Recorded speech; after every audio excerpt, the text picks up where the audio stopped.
Halo, depan saya ada Dashcam 70MAI A200. Di video ini saya akan menunjukkan cara menghubungkan kamera belakang. Untuk menghubungkan kamera belakang, pertama-tama siapkan kabel ini, sambungkan kabel ini ke port AV dashcam Anda.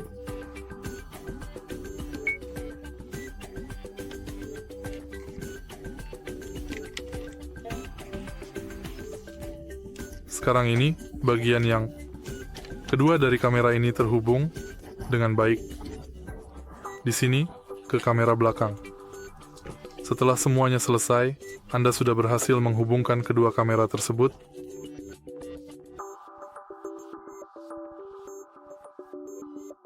Jika Anda merasa video ini bermanfaat, silakan beri like, komentar, dan subscribe.